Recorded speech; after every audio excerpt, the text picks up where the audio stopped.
El Señor del don, el Señor de los regalos, el Señor de las cuentas claras es también el Señor de la recompensa.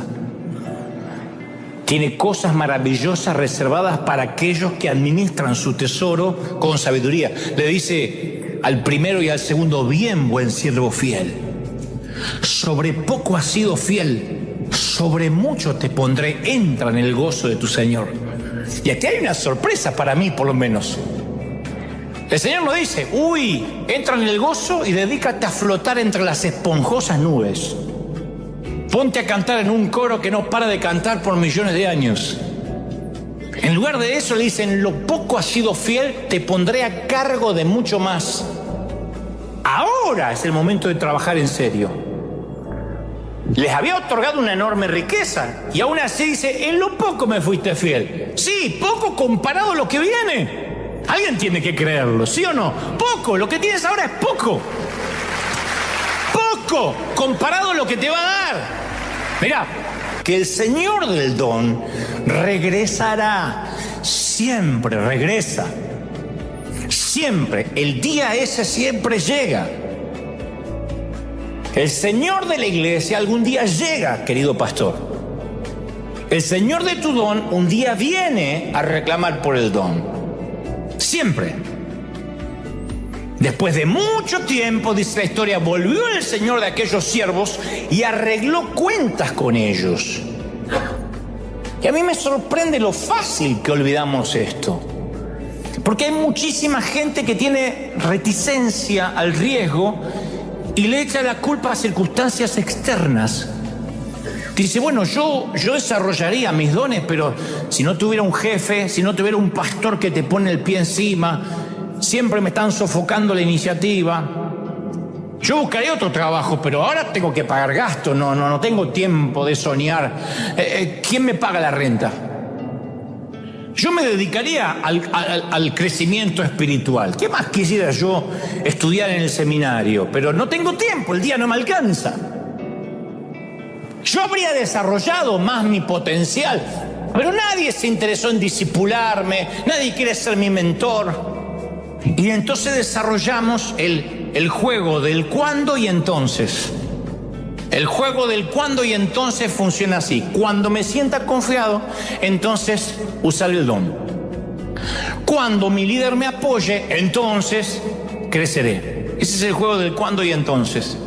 Cuando mi cónyuge sea más comprensivo, más comprensiva, entonces lucharé por ser una mejor compañera o compañero. Y esperamos la llegada de un cuándo que nunca llega. No, nosotros recibimos un don. Tú recibiste un don, yo recibí un don. Puede que no sea mucho, pero es mío. Y esto es lo que tengo. Me lo dieron a mí, te lo dieron a ti. Y el Señor regresará y nos va a pedir cuenta a los ejecutivos, presidentes, primeros ministros, padres, plomeros, profesores, pastores, albañiles, a ti y a mí. Nos va a pedir cuentas. Y nos va a preguntar: ¿qué hiciste con lo que te di? No le va a preguntar a nuestro pastor, no le va a preguntar a nuestra pareja, no le va a preguntar a nuestros amigos, nos preguntará a nosotros: ¿qué hiciste con lo que te di? Y no habrá manera de justificar el enterramiento de dones. No hay manera de justificar el enterramiento de regalos, no. Porque eso es una mente de miserabilidad. Y cuando el patrón interpeló, según Jesús, al tercer empleado, el enterrador, este ofrece una racionalización de su pasividad ridícula, grotesca. Dice: bueno, yo lo enterré porque sé que usted es un hombre muy duro, que cosecha donde no sembró y recoge donde no esparció. Le está echando la culpa al que le dio la fortuna. Cara dura. Así que tuve miedo y escondí el dinero en la tierra.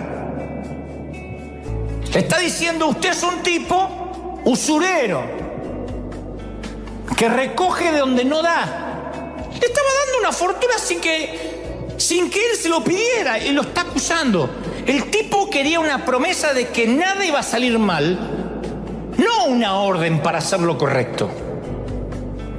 Entonces el miedo hace que la gente sepulte el tesoro que Dios les da, que sepulte los dones. El miedo hace que uno desobedezca el llamado del jefe, del patrón. El miedo jamás estuvo ni estará en la lista de los 7 pecados capitales.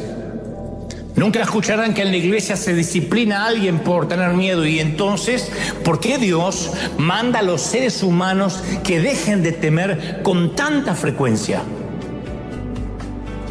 Pienso que Dios dice, no temas en repetidas veces, porque el temor es la razón por la cual evitamos obedecer lo que Él nos pide, miedo.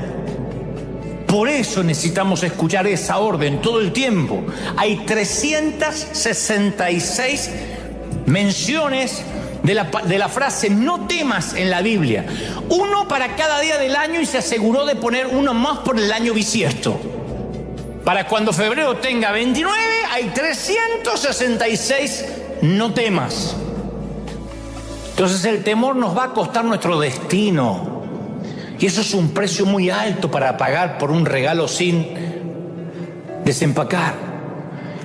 Cuando uno vive en una perspectiva llena de temor, le damos a ese temor el poder de robarnos la vida del hoy.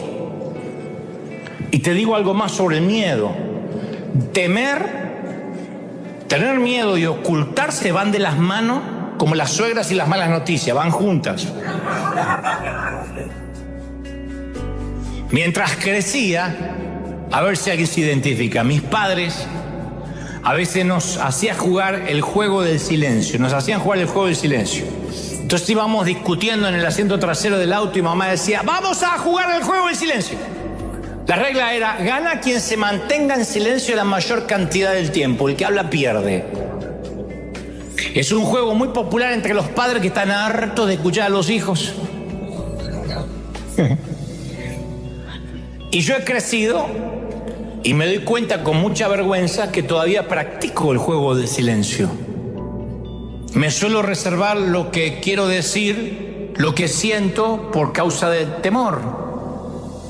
Entonces, por temor a que puedan pensar mal de mí, a veces, o por temor al dolor del conflicto que puede ocasionar, que pueda surgir, me callo.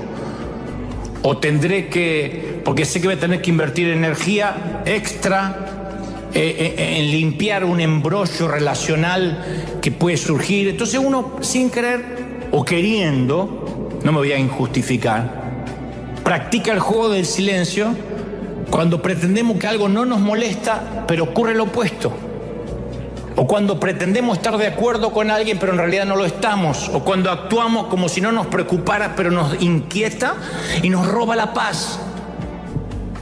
La gente de las iglesias suele jugar mucho y suele ser muy buena en el juego del silencio. Pero no es una paz edificada sobre la verdad. No es una paz real ese silencio, es solo ausencia de conflicto que origina el esconderse, el no enfrentar.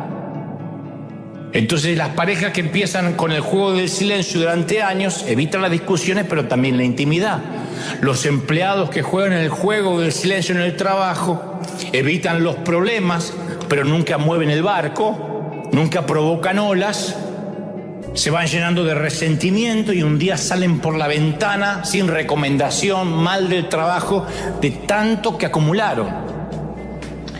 Hay cristianos que practican el juego del silencio con vecinos, con amigos, que no asisten a la iglesia, evitan el rechazo, el mal momento embarazoso de una situación, de que te digan que no me salgas con la religión, pero se pierden el compartir con audacia y ofrecerle vida espiritual a gente alejada de Dios.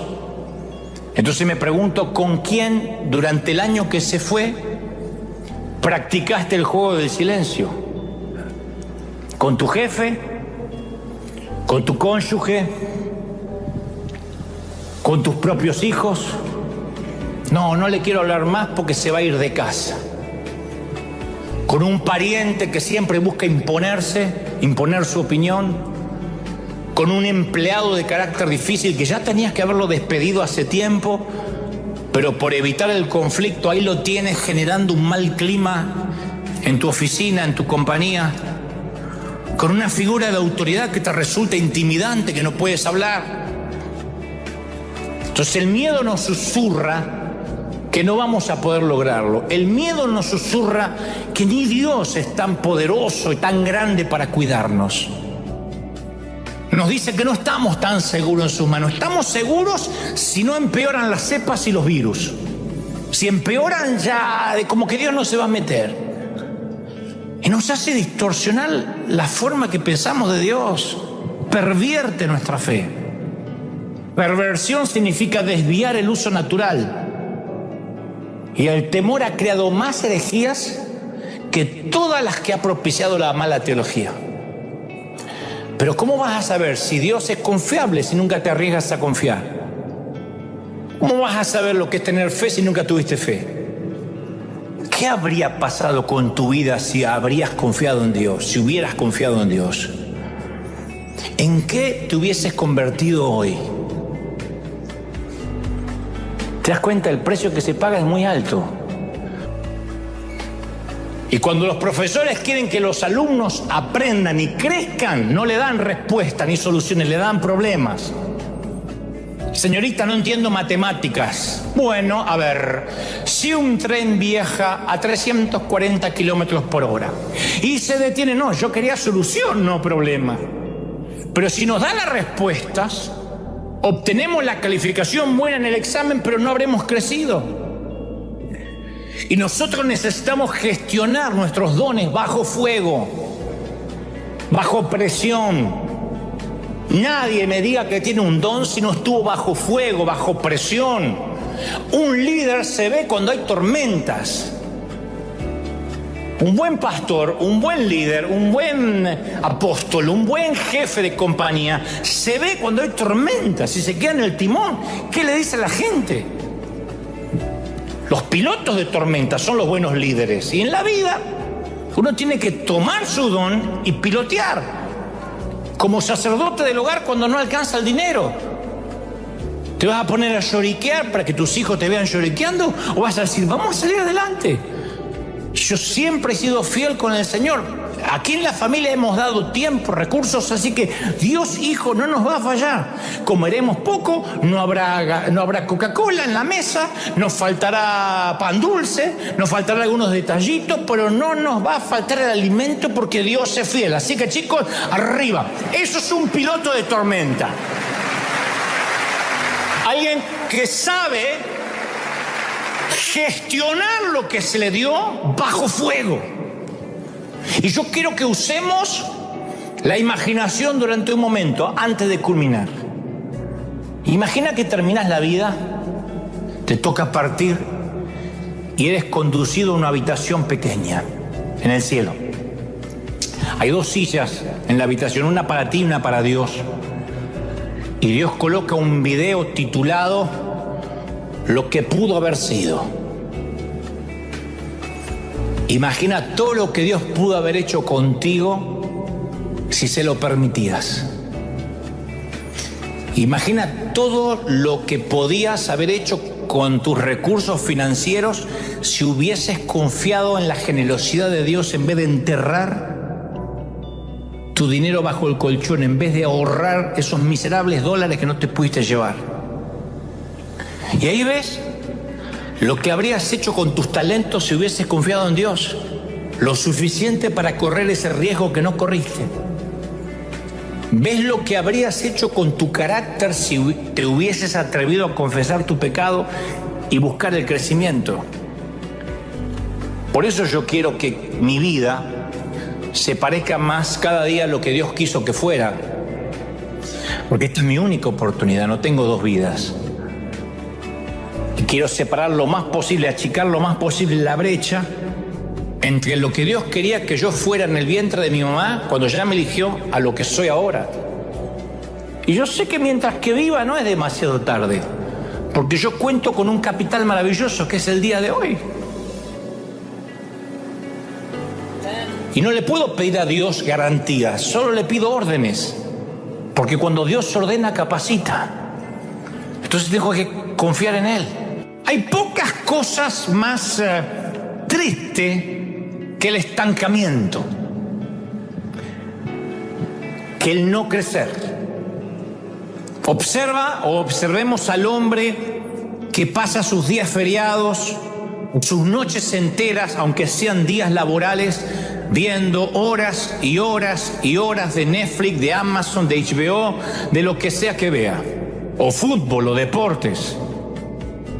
¿Está mal? No, no está mal. Lo que digo es, observemos que alguna vez este hombre estuvo emocionado con brillantes planes, con grandes anhelos de dejar una huella de su paso por la vida, y en algún momento su fuego se extinguió y prefirió establecerse en la comodidad, y hoy trabaja para pagar gastos, ni siquiera para pagar sueños. Hoy trabaja para pagar gastos y sacrificó sus sueños por un sillón reclinable y una pantalla plana. Eso es todo lo que le queda en la vida.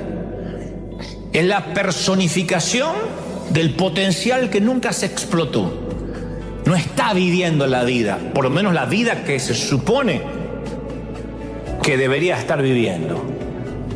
Y como digo siempre, no morirá viviendo, sino que vive muriendo todos los días. Vive muriendo. Esa es la tragedia de un don o de un regalo que nunca se abre. Es como si viviéramos la mitad de nuestra vida esperando a que la vida comience, pensando que la vida está más adelante. Y la vida es esto que nos pasa de este lado del sol.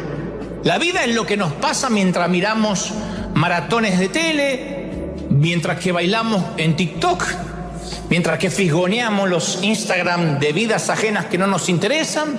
Esa es la vida. La vida se va pasando entre lo que hacemos en las redes, entre lo que hacemos de lunes a sábado, de lunes a domingo, y mientras la vida se nos va pasando. Y Jesús, para que sirviera de alerta todo, de despertador, en un momento como este del año, nos trae a memoria aquella historia que relató acerca de un ejecutivo y sus 3 empleados. Es una de las pocas veces que Jesús usa una metáfora de negocios, una metáfora empresarial. No está hablando aquí de semillas, ni de hombres de campo, ni de pescadores. Habla de un magnate, de un hombre que invierte en la bolsa, que seguramente tiene sus yates, sus casas de fin de semana, sus inversiones en bienes raíces. La historia aparece en Mateo 5:14 y relata cómo a cada uno de estos 3 empleados él les da una generosa oportunidad que no se suele dar ni en la actualidad. En aquellos días no había empresas o compañías como hoy. Entonces la riqueza se concentraba en unas pocas cuantas familias. Y esta historia trata de una de esas familias adineradas. Y el patrón, jefe de esa familia, reúne a 3 de sus empleados, por alguna curiosa razón los elige, supongo que tiene cientos más, y le encarga a esos 3 empleados sus bienes. El patrón le da al primero 5 talentos, 2 talentos al segundo y 1 al tercero. Un talento era la manera de cuantificar el dinero equivalente a 15 años de salarios. 15 años. Este hombre no le está dando un bono de Navidad. Les está compartiendo su fortuna, un porcentaje de su fortuna. 15 años de salario. En ese tiempo la gente vivía al día, por lo tanto, acumular un año completo de salario era ser un tipo afortunado. Imagínate, 15 años significaba resolver tu vida para siempre en términos financieros. Así que las cifras que habla aquí el Señor en esta historia son siderales, asombrosas. Este magnate era Jeff Bezos, Bill Gates, Mark Zuckerberg. Era multi, ultra, hiper, macro, extra, archi, mega millonario. Les encarga su fortuna y se va. Y es la ocasión para que todos ellos practiquen la iniciativa. Te dan todo este dinero, hay que hacerlo trabajar. No es que viera que me compro, ¿qué me compro? Un Tesla. No, ahora, ¿qué vas a hacer con ese dinero? Es gestionar tus habilidades. Tus habilidades en el mercado, en la bolsa de valores, elevar potencialmente tu posición a mayor responsabilidad. Cuando se te da un dinero así, no es que, ¿y ahora qué me puedo comprar? No, eso es para los que por año vivieron al día. Cuando tienes 15 años de salario, tienes que pensar, ¿en qué invierto esto? Porque en 15 años se termina, o menos, si según cómo vaya gastando, se me puede terminar en un año. Le ha pasado a grandes boxeadores, a jugadores de fútbol que ganaron una fortuna de la noche a la mañana, y ni hablar de los que ganaron la lotería. Que les llegó el gordo de Navidad, no hablo del marido, sino de la lotería, y como no estaban listos, no estaban preparados para una gran pesca, dilapidaron a falta de asesores, a falta de gente que les ayuda a gestionar la fortuna, lo perdieron todo. Entonces lo más probable es que hubiera incluso en esta historia un implícito arreglo para compartir las ganancias con el jefe. Es un acto de generosidad y confianza sin precedentes. Es una de las historias más asombrosas que Jesús jamás haya contado, porque es una oportunidad vocacional, organizacional, financiera única. Convengamos, hasta este momento los empleados solo seguían órdenes. Sus vidas eran rutinarias, predecibles, seguras, sin autoridad, pocos recursos, responsabilidad limitada. Hay gente que le gusta así, ser un no pienso. Yo hago para lo que me dice mi descripción de trabajo, no pienso. Entonces uno a veces tiene empleados que son no pienso, que le dice, tu trabajo es hacer esto, y se ponen a hacer eso. Hay un incendio, y no viste que se incendia, no me pagan para eso. No piensa. Le pita el que piensa, el que continuamente está gestionando. Creo que estos tres tipos posiblemente eran gentes que no pensaban demasiado. De repente a los tres les llega la misma oportunidad: cambiar sus destinos para siempre. Cada vez que se nos otorga un don o un regalo, quienes los recibimos solo podemos tomar dos decisiones. La primera es pensar, como mi abuela, que el regalo o el don es tan valioso que no podemos ponerlo en riesgo. No podemos darle un uso diario. Entonces suponemos que si sacamos el regalo de su empaque, de su packaging, es posible que las cosas no resulten tan bien. Puede ser usado para mal, es una posibilidad. Puede no ser ese regalo o ese don valorado por los demás, también es otra posibilidad. Puede romperse, claro. Sacarlo de la caja siempre expone a un riesgo. La segunda decisión es pensar que el regalo o el don es tan valioso que justamente por eso debe exponerse al riesgo. Justamente porque es valioso. Me dieron algo muy valioso y lo tengo que usar. Dicho sea de paso, a alguien Dios le está hablando que dijo, ay, qué ropa tan fina, no me la voy a poner nunca. Hay que usarla, pero se ensucia, se lava, pero se rompe, se reemplaza o no. Pero lo peor que nos puede pasar es que si no sacamos algo del empaque, nunca es utilizado. Y dejarlo dentro del envoltorio frustra el deseo de quien te lo regaló. Quien te da un don, quien te da un regalo y ves que no lo sacas del envoltorio, no estás honrando al que te lo dio. No está diciendo, uy, qué caro, no, esto no lo voy a usar nunca porque es muy caro, gracias, pero no lo voy a usar nunca. No lo estás honrando. Te va a decir, yo te lo estoy dando para que lo uses. No, es que es muy caro. Esto se estilaba mucho nuestros padres. Mamá, ¿cuándo te vas a poner ese vestido? Ay, no, ese vestido es para, qué sé yo, una ocasión especial. ¿Y cuándo la reina de Inglaterra te va a invitar, mamá? Nunca. ¿Hay en tu calendario una alfombra roja de los Grammy, de los Oscar? No, entonces usalo con la tía Pancracia, que es lo más lejos que lo vas a llevar. No hay tragedia mayor que la de un regalo sin abrir. No hay tragedia mayor. Porque eso es apreciar más la seguridad que el uso, que la satisfacción, que el crecimiento. Porque si yo tuviera que ponerle un nombre al precio que pagamos por no desempacar un don o no desempacar un regalo es la falta de crecimiento. Fuimos hechos para crecer. Nos encanta el crecimiento, lo vemos y nos encanta. Cultivamos jardines, nos encanta en cierto momento del año ver los árboles vestirse de verde, de colores, si hay frutos o tiene hojas que son coloridas. Valoramos las reservas ecológicas. Nos gusta ver crecer a los recién nacidos, a los niños. Ese bebé ayer apenas podía llorar y balbucear. Hoy se une a la fila de los que pueden hablar. ¿Y qué hacemos los padres? Nos emocionamos. ¡Habla! En algunos años vamos a lamentar que hable y no se calle un poco. Pero hoy presenciamos el milagro del crecimiento. El templo en algún momento está semivacío, aquí, en otras partes del mundo. ¿Y cómo nos conformamos los pastores diciendo, está viniendo un grupo lindo? ¿Y cuánta gente hay? Y un grupo lindo. Cuando un pastor te dice un grupo lindo, es porque está semivacío. Yo siempre me pregunto cómo es un grupo feo.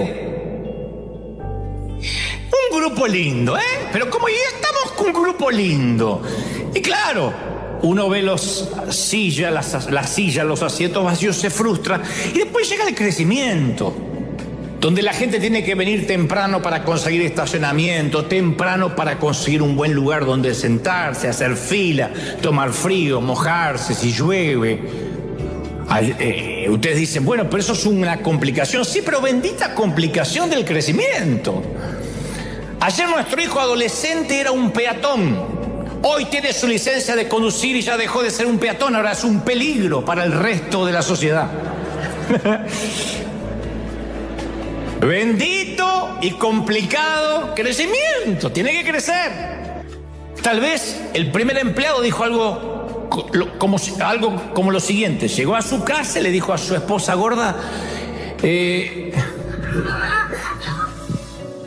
nunca estuve vieja, nunca estuvimos en una posición para planificar nada, para correr riesgo. La mujer le dice, sí, yo corro riesgo estirando el salario todos los meses. No, pero me refiero a riesgo financiero. Nunca pudimos tomar la iniciativa. Está bien que no sufrimos hambre, pero vos sabés que yo siempre quería algo más. Vos sabés que yo tengo hormigas en el cuerpo, en el corazón. ¿Qué creen que voy a decir? En el corazón, en el cuerpo, tengo hormigas. Y el jefe hizo algo que nunca pensé que iba a hacer. Te despidió. ¡No! Me llamó a su oficina, me hizo un guiño desde su escritorio y me encargó una parte de lo que le pertenece, de la fortuna. Yo esperaba que fuera una cámara oculta, pero no, me pareció increíble que tuviera tanta fe en mí. Esta oportunidad es tremenda. Esto nada más pasa en las películas, gorda, en las películas. Y el primer empleado se percata que está recibiendo la delicada porcelana de caolín y cuarzo, estilo barroco, serie azul, con la inscripción Fábrica Real de Porcelana de Philipp Rosenthal, Alta Franconia, Alemania. Él sabe lo que tiene. Acaban de sacarlo del arcón y se lo están dando. Y este empleado se da cuenta de que sería una locura permitir que cualquier cosa interfiriera con esta oportunidad. Porque hay oportunidades para las cuales no hay que orar. Eres soltero y te manda un texto David Beckham, que está soltero también. O Brad Pitt para invitarte a salir. ¿Te vas a poner a orar? ¿De verdad? Aunque se parezca a Brad Pitt, aceptas. Un argentino te ofrece cambiar ese vino barato con el que brindaste por un Malbec mendocino. ¿Vas a orar? Y el empleado se abalanza sobre la oportunidad antes que el patrón reconsidere o cambie de opinión. Pero el tercer empleado no hizo eso. Recibió el más grande de todos los dones y fue y lo enterró en el campo. Enterró la plata en el campo como si fuera un narco.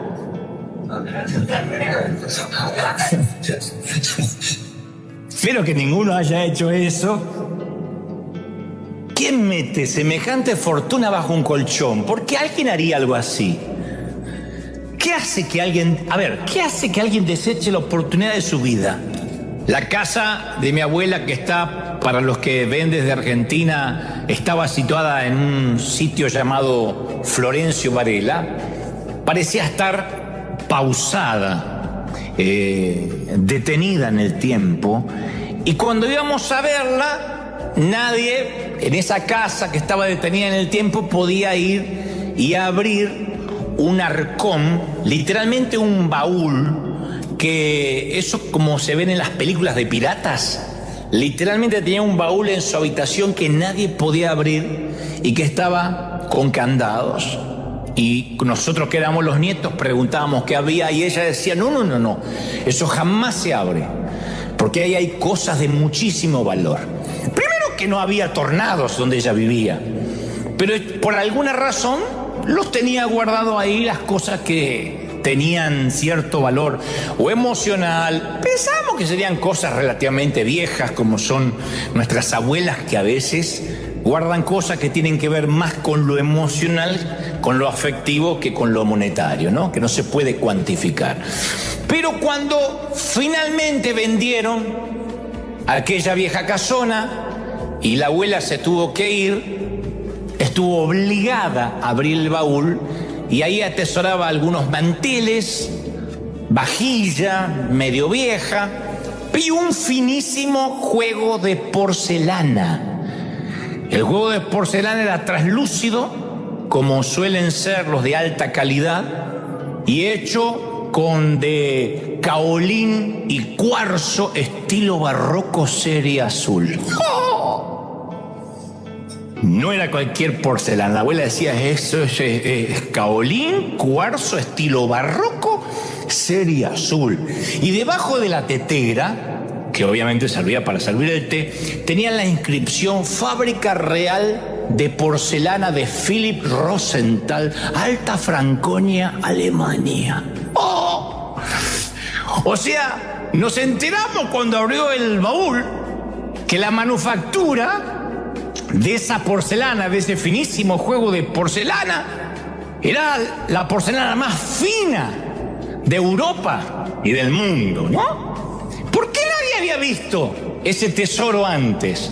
Y bueno, para responder a eso, uno tendría que conocer un poco acerca del carácter de los europeos, en este caso de los alemanes que sobrevivieron a una guerra o que son hijos de sobrevivientes de guerra. Como ejemplo, esa misma casa tenía un salón comedor muy fino. Una casona vieja, pero que tenía un salón comedor fino, con sillas altas. La habitación más bella de la casa de mi abuela era el comedor. Pero fuera quien fuera, nadie comía en la mesa del comedor. Todos comíamos en la mesa de la cocina. Porque decía la abuela que el comedor era reservado para huéspedes muy especiales. Y como nadie tan especial visitó a mi abuela jamás, el comedor jamás se utilizó. Para que entendamos cómo funcionaba el temperamento de esta gente, ¿no? Y en el caso del juego de porcelana, mi abuela lo sacaba de tanto en tanto, cuando no había gente, del baúl para limpiarlo, porque era algo muy valioso. Y si se usaba, si se les daba un uso diario, podía romperse. Entonces lo envolvía otra vez con papel fino después de lustrarlo, de limpiarlo, y lo volvía a meter en el baúl para alguna ocasión especial, que tampoco llegó nunca a esa ocasión especial. Así que mi abuela se fue a la tumba sin usar, sin abrir, sin utilizar uno de los obsequios más valiosos de su vida, que no sabemos cómo llegó a sus manos. Entonces fue mi madre quien heredó la porcelana fina. ¿Y qué hizo mi madre? Muy atinada, muy sabia, la volvió a guardar, porque era algo muy valioso para usar todos los días y puede romperse. Ahí quedó en el cajón hasta que mi mamá también se murió. Cuando era chiquito, y desde que tengo uso de razón, yo me di cuenta que podía dibujar.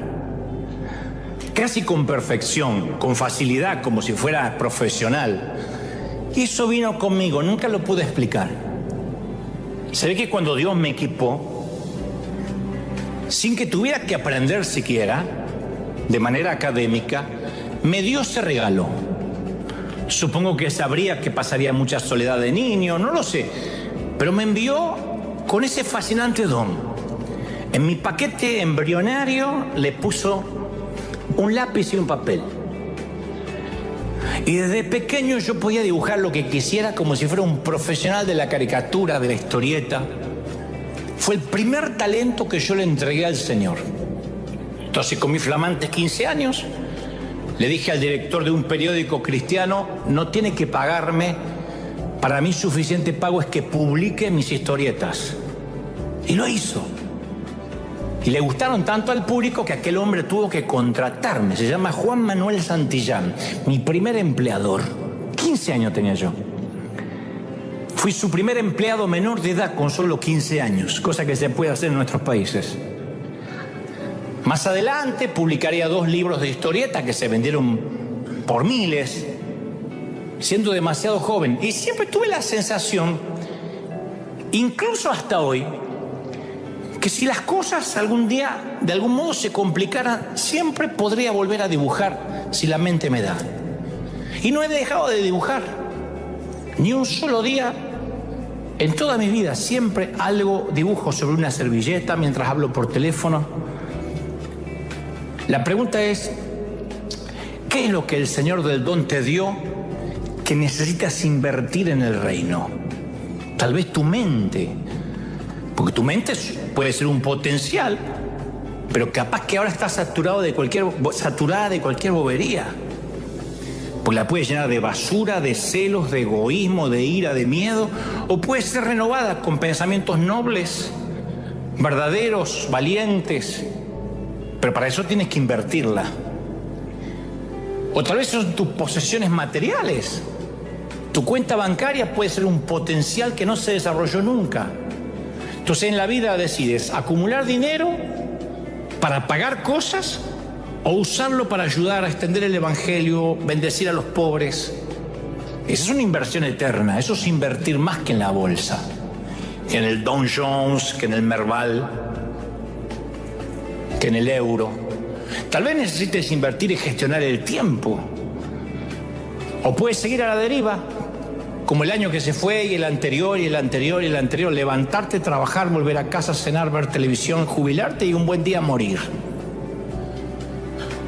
Puedes tener talentos o recursos financieros o redes de contactos que pueden producir altos rendimientos, pero estás sentado sobre todo eso.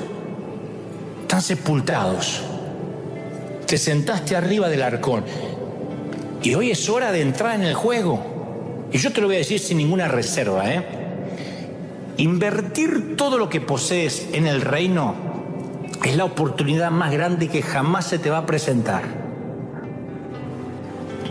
Es encontrar una perla de gran precio, dijo Jesús, y venderlo todo para quedártela. Claro, puedes sentir también que lo que tienes para ofrecer no es nada, que no es muy visible. Pero el Señor del don puede tomar 5 peces y 2 panes y alimentar a un gentío. El Señor del don puede tomar 2 moneditas ofrecidas por una viuda pobre y transformarla en la ofrenda más grande de la campaña. El Señor del don puede tomar a un fugitivo tartamudo que desafía a un dictador mundialmente poderoso con todo su ejército armado. El Señor del don puede tomar a 11 torpes seguidores y crear una comunidad que se esparza por todo el mundo con un sueño que se rehúsa a morir. No tienes idea lo que puedes hacer tú con el Señor del don. Primera de Juan 3:2 dice, queridos hermanos, ahora somos hijos de Dios, pero todavía no se ha manifestado lo que habremos de ser. Y eso se hará cuando el Señor regrese. Mientras tanto, hay que hacer trabajar el talento, el don. Un hombre está a la mitad de su vida, siente que tiene que cambiar el rumbo laboral, ministerial, hacer algo grande para Dios, pero ¿qué lo detiene? Miedo. Hay gente de 40 años con miedo y te dice, no, yo ya tengo 40. Te hablan como si fueran de 98. Una mujer se siente atrapada en un matrimonio abusivo, pero el miedo le impide buscar ayuda y le impide reconocer la realidad. Un muchacho se siente presionado para seguir una carrera que no quiere, pero sus padres lo presionan, le dicen, tenés que estudiar como tu hermano o tenés que seguir la carrera que yo no pude terminar, y el miedo hace que evite hablarlo y siga una carrera que no quiere. Los padres se van a morir antes que él y él va a quedar con una carrera que no le gusta por miedo a enfrentar al viejo y decir, no me gusta, yo no nací para esto, es tu sueño, no el mío. Una mujer joven termina comprometida con un hombre que no ama. Esta historia la vi en tantas partes. Dice, pero ¿cómo termina comprometida con alguien que no ama? Sí, porque todo el mundo espera que se casen. Ya están hechas las tarjetas de invitación. ¿Qué va a decir la tía? Y se casa, ¿de verdad? La tía se va a morir también. Y vos vas a tener que dormir con alguien que no amas. Pero el miedo no le permite estar consciente de lo que siente, de su autenticidad. A otra mujer le encantaría encontrar una persona con la cual compartir su vida. Es soltera o viuda o separada, pero el miedo le impide aceptar la oportunidad de conocer a un hombre bueno, porque los estigmatizó a todos y dice que todos son iguales. Y el miedo a que le rompan el corazón hace que se cierre. Por eso yo admiro mucho a la gente que lucha de manera genuina contra el temor y en el momento decisivo salta. Hay veces hay que saltar, no te queda otra que saltar. Hay momentos en la vida que hay que saltar sin garantías.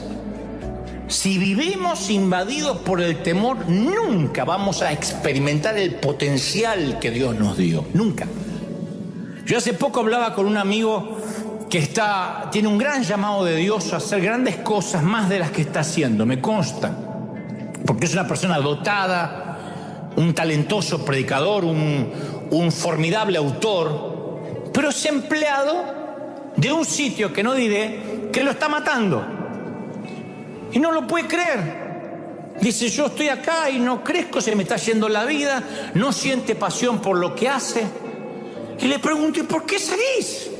Y me dice, no, es que yo ya no tengo edad, Dante, para arriesgarme. Yo ya soy un hombre viejo. ¿Qué edad tenés? 50 y pico. Tu abuela, viejo. Qué bronca me da cuando dicen que porque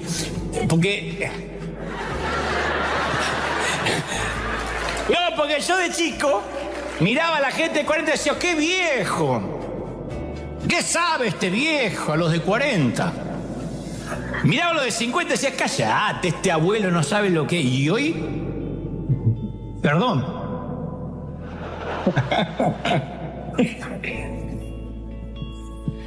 Pero para ser más específico, mi amigo tiene terror al fracaso. ¿Qué tal si intenta algo y no le resulta bien? ¿Qué tal si no gana el suficiente dinero? ¿Qué tal si la gente piensa que está haciendo estupideces o boberías? ¿Qué tal si resulta que no es tan talentoso como la mujer le dice que es? Y en cierta forma extraña, ¿sabe lo que tiene mi amigo? Que es un síndrome muy conocido, tiene temor a triunfar. Tú puedes decir, ¿quién tiene temor a que le vaya bien? Bueno, si uno le va bien, la gente espera más de uno, siempre. Las apuestas suben. Cuando uno le empieza a ir bien, uno se pone bajo un reflector y las apuestas suben. Tienes que equivocar menos. Como dije una vez, la gente le exige a Lionel Messi, por ejemplo, tiene que ser el mejor de todos los tiempos, no importa cuántos botines de oro ganes, tú tienes que ser mejor que Maradona. Él no pidió nunca ser comparado. Pero le dicen, no basta con que juegues maravilloso, tienes que ganar un mundial, de lo contrario eres un pecho frío, eres un fiasco. Y se le exige, y se lo exige el contrato del mejor pagado del mundo. Y se lo exige la FIFA y se lo exigen las marcas que los sponsorean. Se lo exige una Argentina que ni siquiera estuvo a bien ponerle inyecciones de crecimiento cuando era chico y tenía problemas para desarrollarse. Se lo exige una legión de detractores que emplea adjetivos mordaces, destructivos, pero mientras no mueven el trasero del sillón. Y el tipo sale, hace 7 asistencias de gol y los comentaristas dicen: hoy se lo ve bastante opaco a Lionel. La verdad que es un día poco iluminado. ¿Cuándo te iluminaste vos desde el sillón para decir que el otro no está iluminado? La verdad que se lo ve poco iluminado hoy y deja mucho que desear. ¿Sí o no? Por eso hay gente que no quiere estar bajo los reflectores. Porque el promedio y la mediocridad es un refugio del miedo seguro. No te van a criticar. En estos live a mí me critican mucho. Yo dejo de hacer los live y se terminan las críticas si no me ven. Entonces uno se puede poner a criticar a todo el mundo desde el refugio del miedo, porque desde ahí nadie nos va a pedir a nosotros que demos el ejemplo. Pero nunca habremos hecho lo que Dios tenía en mente cuando fuimos creados. Ni nos convertiremos en lo que Dios quiso que nos convirtiéramos. Porque la fe también se contagia. Cuando en una familia hay un invernadero de fe, todos tus hijos aprenden a tener fe. Te empiezan a imitar. ¿Qué hacía el viejo en esta ocasión? Tenía fe. ¿Qué hacía la vieja? No bajaba los brazos. La estupidez y la fe son cepas altamente contagiosas. Y la estupidez y la fe no tienen límites. La estupidez no tiene techo, la fe tampoco. ¿De qué vas a contagiar a los tuyos? Y nos topamos con una sorpresa en nuestra historia, la historia de Jesús. Cuando el siervo dice que el temor al patrón lo inhibió, el patrón no se defiende, no lo contradice. Le dice: yo sabía que usted es un hombre duro, que cosecha donde no sembró y recoge donde no esparció. Tuve miedo y lo escondí. Así se excusó el tipo. Y el jefe no le dice: ay, me malinterpretaste. ¿Cómo va a pensar eso de mí? Bueno, vamos a dejar pasar por alto esta calumnia respecto a mi carácter. No. Lo que le responde es: bueno, si realmente eso es lo que pensaba, si considera que yo soy malo, al menos hubieses hecho algo, mínimo. Habrías invertido el dinero y recibido intereses. Jesús está apuntando que esta excusa es una cortina de humo, no una razón seria que justifica su accionar. Este hombre solo está tratando de evadir la multa de tránsito con el oficial. No vi el estado. Pero no va a ocurrir, porque el jefe es el señor de las cuentas claras. Y no puede ser evadido, no puede ser evadido. No hay warning. No hay advertencia. El miedo no es una excusa válida para la tragedia, la terrible tragedia de un regalo sin abrir. Y una de las cosas más interesantes de la historia es que el empleado no es juzgado por hacer cosas malas. No se pierdan esto. Ausencia de maldad no es necesariamente bondad.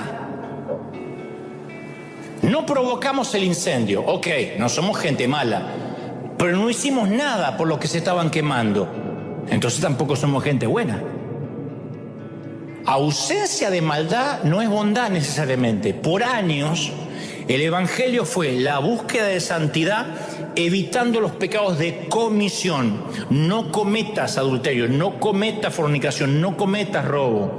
Pero pecamos por omisión, por cosas que no hicimos. Por eso digo siempre, la iglesia nos opusimos a todo y nunca propusimos nada. Fuimos piratas, viejos y egoístas enterradores de tesoros. Viejos piratas religiosos enterrando tesoros. Porque el empleado no robó, no malversó, no defraudó. Simplemente se transformó en sepulturero, en un enterrador pirata de talentos.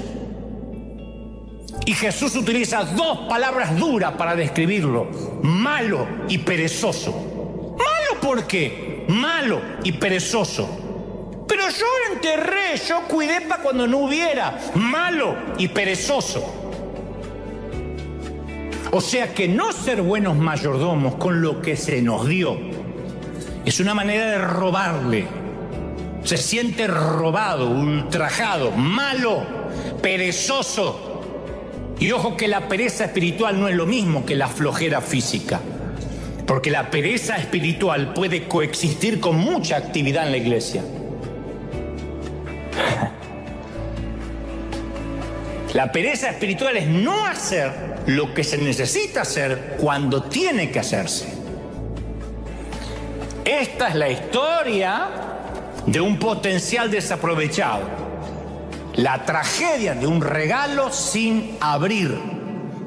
Si pudiera vivir nuevamente mi vida, te aseguro que correría muchos más riesgos. Contemplaría más atardeceres, subiría más montañas, nadaría más ríos, iría a lugares a donde nunca fui y solo planifiqué. Pero por sobre todo y fundamentalmente tendría problemas más reales y menos imaginarios. Pero hoy miro hacia atrás y veo una vida llena de conversaciones profundas, sobrecogedoras y sinceras, que nunca me di el lujo de tener. Miro hacia atrás y veo grandes y sólidas oraciones que nunca me atreví a hacer, riesgos estimulantes que nunca corrí, regalos sacrificiales que nunca ofrecí, vidas a las que jamás toqué. Y aquí estoy sentado en un sillón reclinable que hace ruido, con un alma marchitada y un viejo televisor que ya me aburre. Y me doy cuenta que allá afuera había un montón de necesidad desesperada. Y me doy cuenta que allá afuera había un Dios que me llamaba para hacer algo, para ser parte de algo mayor que mí mismo. Y cada vez que veo a la persona que pude haber sido, pero que no soy, me doy cuenta que me transformé en un oficio que jamás pensé de niño, sepulturero de dones. Me doy cuenta que soy un viejo pirata enterrador de regalos sin abrir. Me doy cuenta que mi vida entera fue un juego de porcelana fina, traslúcida, como son las de alta calidad. Mi vida estaba hecha de caolín y cuarzo, estilo barroco, serie azul. Y el reverso de mi vida también decía Fábrica Real de Porcelana de Philip Rosenthal, Alta Franconia, Alemania. Pero he ocultado esa porcelana bajo tierra en el refugio de mis miedos. Y ahora me estoy muriendo y me di cuenta que esta fina porcelana jamás fue usada ni lo será. Fin del poema de un hombre que afortunadamente cuando firma tiene 98, 99 años y está más cerca de irse que de llegar. Más cerca de la tumba que de la cuna. Más cerca del sepulcro que del útero. Si después de todo lo que oíste, aún crees que no tienes nada para ofrecer, yo tengo una idea de algo que podrías ir haciendo. Al menos hasta tanto desentierres tu don o hasta que reconozcas que enterraste tu porcelana. No te imaginas lo que el Señor del don puede hacer con unos pocos peces y algunos panes. Y mucho menos te imaginas cuán lejos puede llevar un niño que comienza con un simple lápiz y un papel. Así que hasta tanto encuentres tu don y lo desentierres, por lo menos te invito a que intentes dibujar. No es mucho, pero es una buena manera de empezar el nuevo año diciendo lo que sea, lo que sea que haré, aunque sea pequeño, te lo entrego a ti, al Señor de los dones, al Señor de señores. No sabe lo lejos que el Señor te puede llevar. Vamos, celebra al Señor de señores, vamos, vamos, vamos, vamos. Vamos, vamos, vamos. Vamos, vamos, vamos. Vamos, vamos, vamos. Vamos, vamos, vamos. Vamos, vamos, vamos.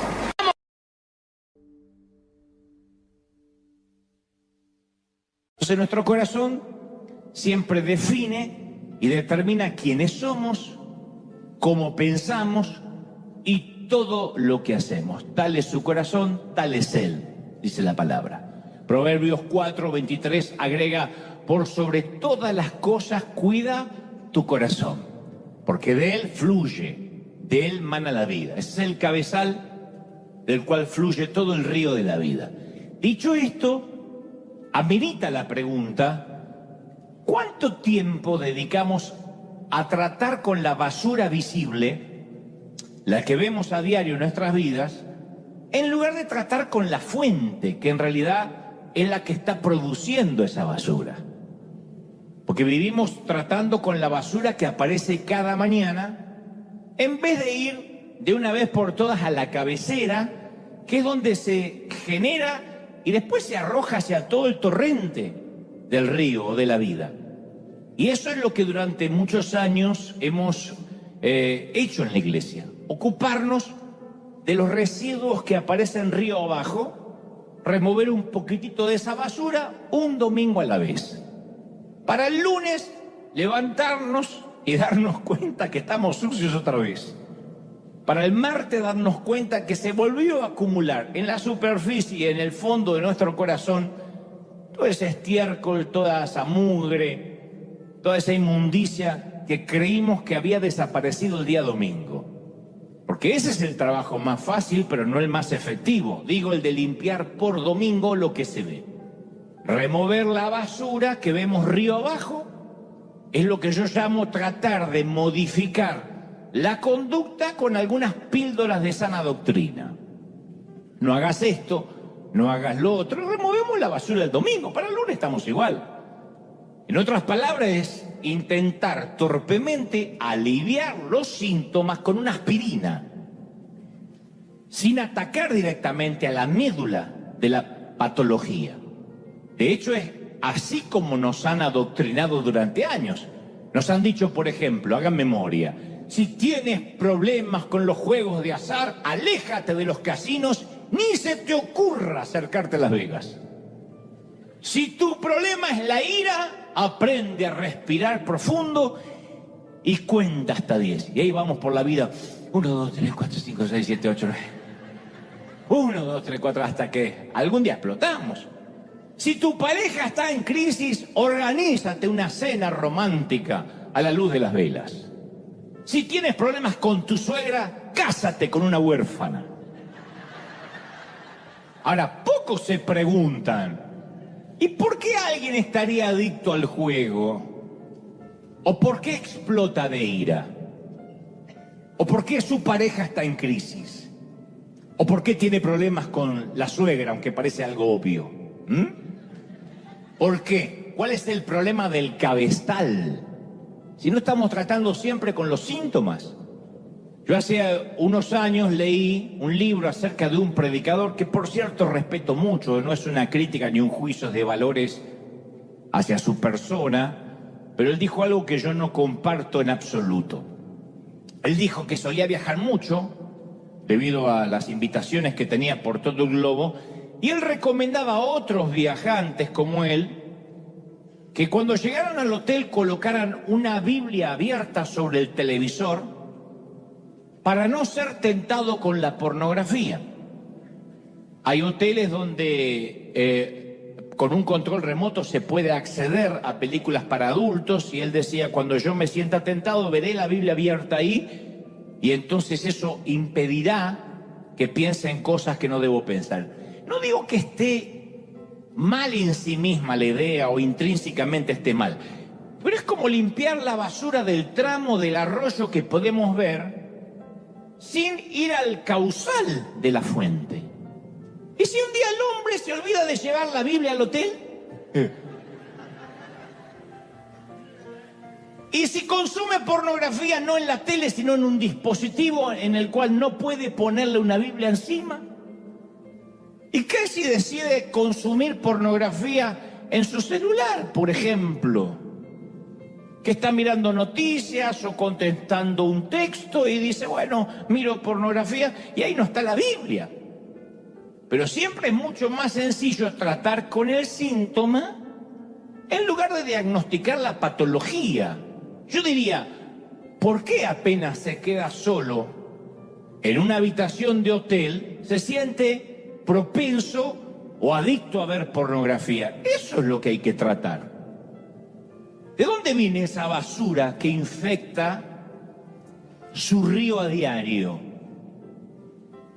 Que si la solución fuera poner una Biblia sobre aquello que nos tienta, hay que poner Biblia sobre la televisión, Biblia sobre el dinero, Biblia sobre las mujeres, Biblia sobre los varones conforme el sexo. Habría que poner Biblias en todos lados. ¿Qué está ocurriendo en el cabezal de su río? En este caso puntual de este autor, que necesita buscar satisfacción momentánea en un sexo virtual u onanista. ¿Qué es lo que le está ocurriendo? El problema siempre radica, insisto, en el centro de su corazón. Si uno no va al cabezal, va a limpiar la basura hoy, va a salir victorioso en este viaje y después va a caer. Este domingo vamos a salir en victoria y para el miércoles caímos de vuelta porque no vamos al cabezal de donde sale la basura. Si un cardiólogo necesita diagnosticar el grado de salud de un corazón, suele someter a su paciente a lo que se llama un arteriograma. Un arteriograma, en palabras simples, se trata de inyectar un tinte dentro de la corriente sanguínea y luego tomar una placa de rayos X para localizar cualquier bloqueo en las arterias. Son muy conocidos los arteriogramas y muy populares. Ahora, lo más importante y lo más sorprendente es que muy pocos nos sometemos a ese tipo de examen de modo preventivo, porque no tomamos en serio los síntomas. Es muy raro que alguien diga, me fui a hacer un arteriograma para prevenir. Entonces hay gente que sufre de insomnio, le cuesta conciliar el sueño, mucho dolor de espalda, muchísima ansiedad, y entonces ¿qué buscan? En la farmacia más cercana, medicamentos para poder dormir, para el dolor de espalda y algo para la ansiedad. Pero no saben que se trata de una condición cardiovascular.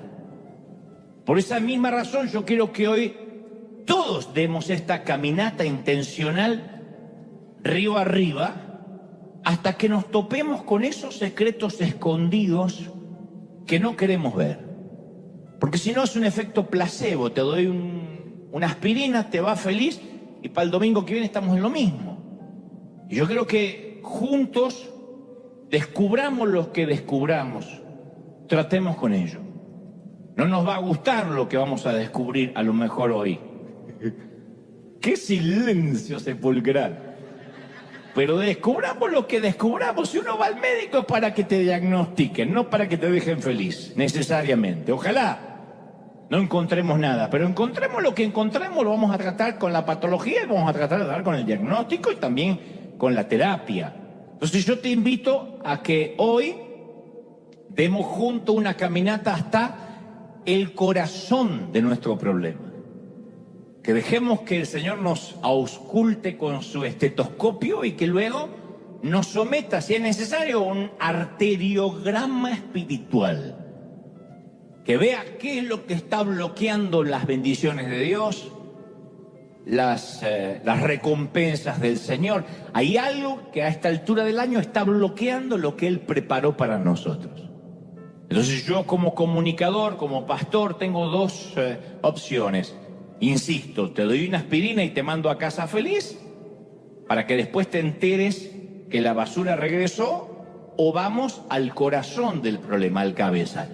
Por eso mismo Jesús nunca se detenía en el comportamiento externo, en la vestimenta de la gente, sino en el corazón de las personas. En Mateo 15, 17, Jesús le dice a los líderes religiosos, ¿no se dan cuenta? Ustedes que están siempre discutiendo qué se puede, qué no se puede comer, ¿no se dan cuenta que lo que entra en la boca va al estómago y después se echa en la letrina? En otras palabras, están discutiendo qué se puede, qué no se puede, y eso va al inodoro. Lo que sale de la boca y viene del corazón, eso es lo que contamina a la persona. Lo que sale del cabezal. Porque del corazón, agrega el Señor, salen los malos pensamientos, los homicidios. Fíjense que malos pensamientos están en la misma lista de los homicidios. Chismear es lo mismo que matar para el Señor. Se rió una asesina. Los adulterios, la inmoralidad sexual, los robos, los falsos testimonios, las calumnias. Esto deberían leerlo todos los haters y los que están siempre odiando en las redes, que piensan que pecado es lo que se hace y no lo que se escribe. Las calumnias, los falsos testimonios, todo eso sale de un corazón pútrido, con mugre, que apesta. Lo dijo el Señor. Y en lo que se refiere a lo que sale del corazón, hay una patología que si uno va hasta el cabezal y vamos juntos, porque estamos juntos en este viaje, que reside escondida siempre río arriba. Es una de las que, si no vamos río arriba, no la vamos a descubrir tan fácil. Y se la suele conocer como amor narcótico. En psicología, cordialmente o coloquialmente la llaman amor narcótico, que es un síndrome que consiste en creer que las relaciones sentimentales, familiares, románticas, simbióticas, le van a dar significado a nuestra vida. Y es más común de lo que creemos. El hecho de pensar, bueno, yo sería diferente si hubiese tenido el amor de aquella muchacha que me rechazó. Si me hubiese casado con este otro en vez de este que está tomando cerveza y rascándose el ombligo. Si mis hijos serían más agradecidos, yo sería una mamá diferente. Si mi pastor me habría apoyado en la visión, mi historia sería otra. Si mis padres me hubiesen dado más cariño y más validación, ¡oh!, ¿a dónde yo habría llegado? Y yo sé que hay un momento incómodo que ocurre en nuestro ser cuando yo digo estas cosas, por eso fue necesaria la introducción de que hay que ir río arriba y encontrar eso que está escondido, que no aparece recetando una aspirina. ¿Y hay algo malo en sí mismo en esto, en esta frase? No, de hecho estas frases demuestran que fuimos diseñados para anhelar la cercanía emocional y física. ¿Quién no quiere ser validado por sus papis?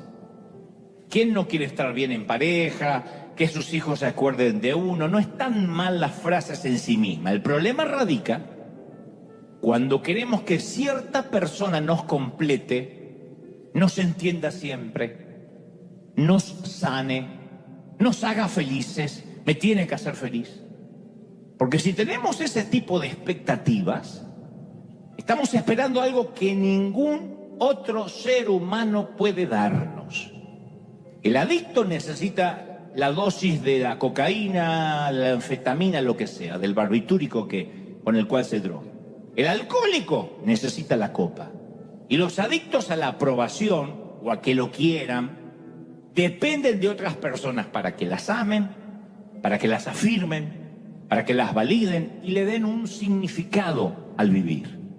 Esto se conoce como codependencia, como adicción al amor. Por eso decía que en un término más coloquial le dicen amores narcóticos, que tiene que ver con estar drogados con una necesidad, o estar adictos con una necesidad a que nos amen. Es cuando nuestras emociones quedan atrapadas en una montaña rusa y siempre dependemos de alguien más, ya sea para estar muy felices, exultantes, o para hundirnos en la depresión más profunda.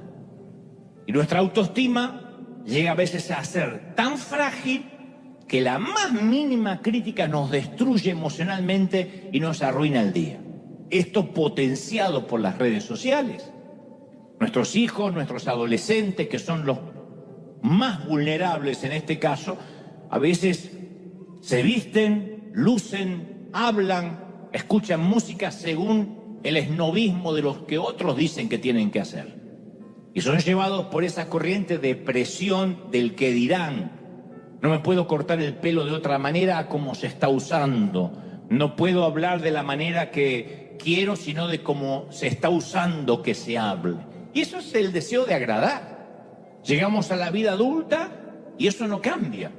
Y lo que es aún peor, estamos a veces tan desesperados por ser amados, por ser validados, que tampoco podemos ni tenemos la capacidad de amar a nadie más. Aquel que necesita todo el tiempo validación, no puede amar a otro. El egoísmo, el ombliguismo de necesitar todo el tiempo afirmación de otro, no le permite amar libremente a otra persona. Entonces, cuando sufrimos a veces una profunda punzada de soledad, en muchas ocasiones es Dios que grita desde dentro y nos dice: yo estoy buscando amarte y llenar ese vacío.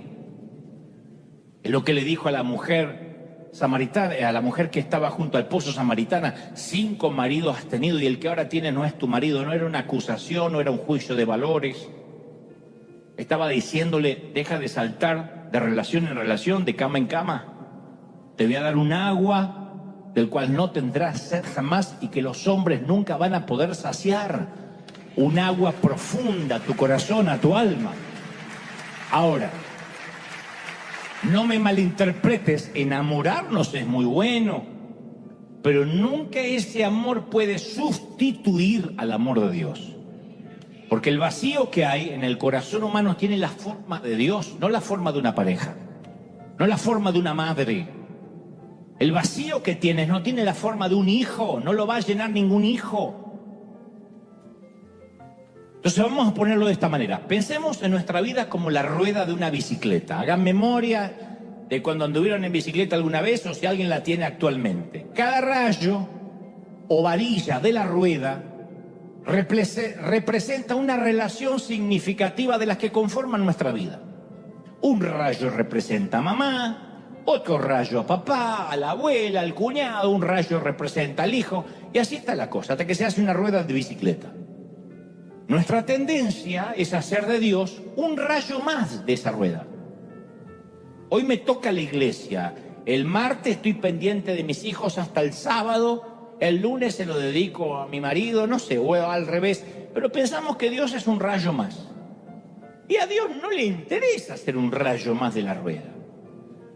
Dios debe ser el núcleo central en el cual se conectan los rayos y desde ahí salen. Dios es el punto fijo en un mundo que gira. Él es el punto fijo. Entonces, hemos sido hechos para amar a nuestros hijos, para amar a nuestros padres, a nuestras parejas, pero la adoración solo le pertenece a Dios. Eso está claro y a veces se nos confunde. Él es la fuente del cual depende cualquiera de nuestros amores. Porque solo cuando amamos a Dios podemos amar a los demás de la misma manera, si no, no se puede amar. Si uno no ama a Dios, no puede amar. Es como cuando vemos a un maltratador de otro hermano y después levanta la mano y adora. Pero si no puedes amar al que ves, ¿cómo quieres hacernos creer que estás adorando a un Dios que no es? Si maltratas al que está en la fila, en el café, en la fila esperando para entrar a la iglesia, le hablas mal al ujier, eres un petulante, ¿quién me hace creer? ¿Cómo Dios va a creer que lo amas a Él, que no puedes ver si a su creación hecha a su semejanza maltratas? A mí no me digas que me amas si maltratas a mis hijos. ¿Quieres ver un padre enojado? Maltrata a mis hijos. Así ellos hayan hecho una burrada. Y creo que esto representa lo que siente cualquier papá o mamá. Si quieren ganar tu corazón, trata bien a tus hijos. Y a veces nosotros maltratamos y en las redes y opinamos, falso profeta, apóstata, no sabemos a cuántos hijos de Dios estamos tocando. Y pensamos que Dios va a estar contento con nuestra adoración. Si no amamos a Dios, no podemos amar a nadie. Según los 10 mandamientos dice que tenemos que honrar a nuestros padres. Yo soy un defensor de eso. Honrarlos, pero adorar solo a Dios.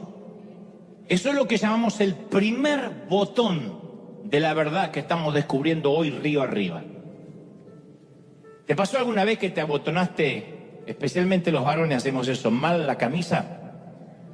Uno empieza desde arriba, pero si uno elige el ojal equivocado arriba, nos damos cuenta del error cuando llegamos al último botón, que la camisa queda.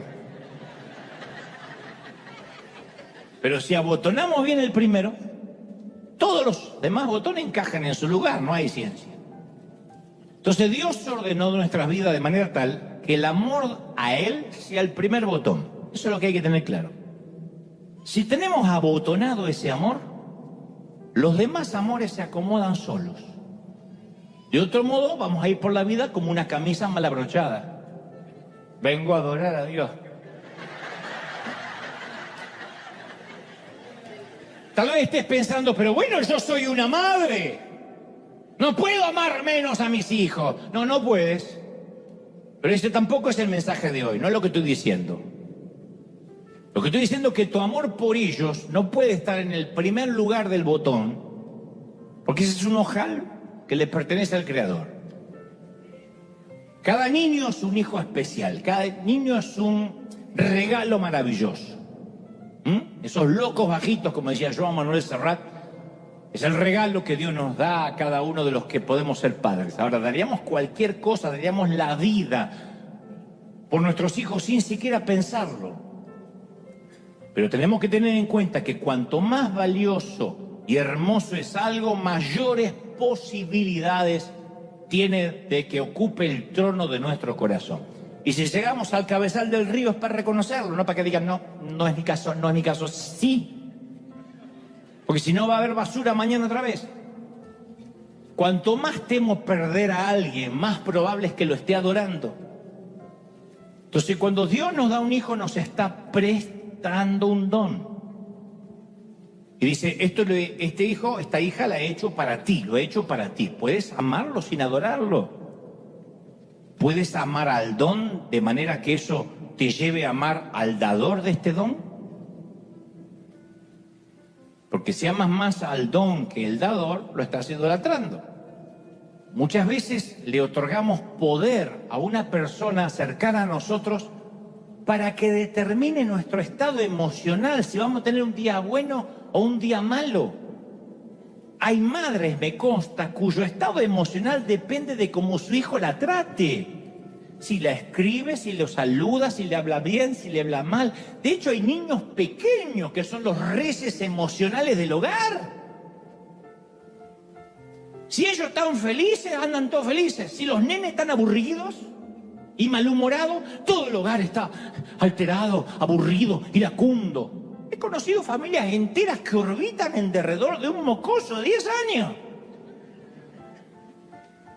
Sebastián Natanael. Y hace lo que quiere en la casa.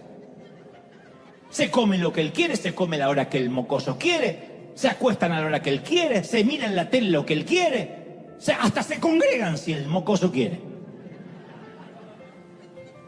Y hacen todo porque dicen, lo estamos amando. Y el pibito, el chamaquito, maneja todo el ambiente, toda la atmósfera del hogar. Eso es lo que hace exactamente un falso Dios. Nos recrea a su propia imagen. En 2 de Pedro 2:19 dice, cada uno es esclavo de aquello que lo ha dominado. Y no nos domina solo el alcohol o el cigarrillo, la droga. A veces nos domina un mocoso. ¿Habrá alguien aquí que se crió en un hogar que todo giraba alrededor del desfase hormonal de la mamá?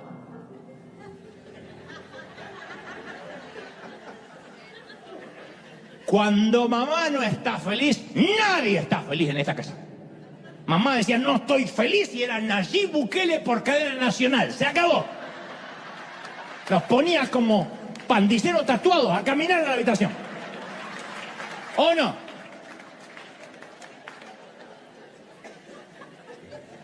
Ay, no. Que mamá tiene un mal día y andamos todos. Entonces, cuando alguien tiene un control sobre nuestra manera de pensar o de sentir, eso indica que Dios está siendo reemplazado. La idolatría no es tener una estatua sobre la repisa. Y en las iglesias también hay mucha gente que depende del humor de su líder, de su pastor, de su apóstol. Si el tipo viene malhumorado, todos tienen una pésima semana. Si el tipo llega empoderado, salen todos, conquistaremos el mundo, Pinky. Salen todos así. En Lucas 14:26, en la nueva versión internacional, dice: si alguno viene a mí, es la versión que más me gusta, porque la palabra aborrecer no la entendemos en el término griego con el que fue escrito. Dice: si alguno viene a mí y no sacrifica su amor por su papá, por su mamá, por su esposa, por sus hijos, por sus hermanos, por sus hermanas, y aún no sacrifica su propia vida, no va a poder ser mi discípulo. Es el versículo o el mandato más debatido por los teólogos. Porque sabemos que debemos amar a nuestra familia, ¿cómo no? Una persona de bien es lo primero que hace, pero Dios no va a compartir su trono en nuestro corazón, con nuestra pareja, con nuestros padres, con nuestros hijos. Y todos tenemos esa tendencia de poner en un pedestal a alguien que no fue creado para estar ahí, lo vamos a quebrar. Hay esposos que hacen eso con sus cónyuges. Ella es la jefa, ella es la patrona, es el sol en cuyo derredor giran todos en el hogar. O él es el sol que ella hace todo para que él no se ofenda. Y si él o ella está de buen humor, todos lo están. Y esta situación pone a la pareja en un terrible estrés.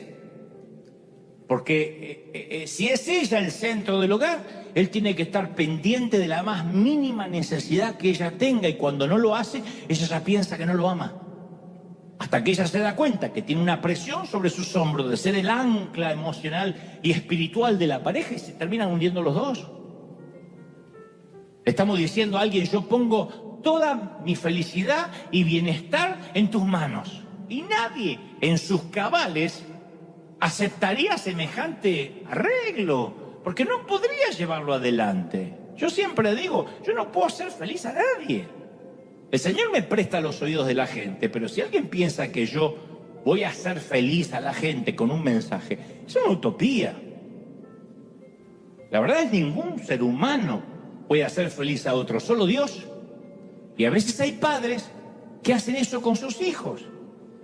Si juega el fútbol, queremos que llene la casa de trofeos, de medallas. No toleramos que no sea el mejor del equipo. Tenemos que sentir que estamos criando a Messi.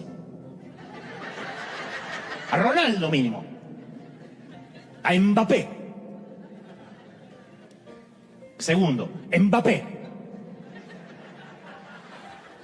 Y indirectamente comenzamos a vivir a través de los logros de nuestros hijos. Y los hijos lo perciben. Ellos no pueden traer solo buenas calificaciones, tienen que traernos las mejores del país. ¿Qué digo? Las mejores calificaciones del planeta solar. Del sistema solar, no del planeta solar, del sistema solar. De la Vía Láctea y de Andrómeda también.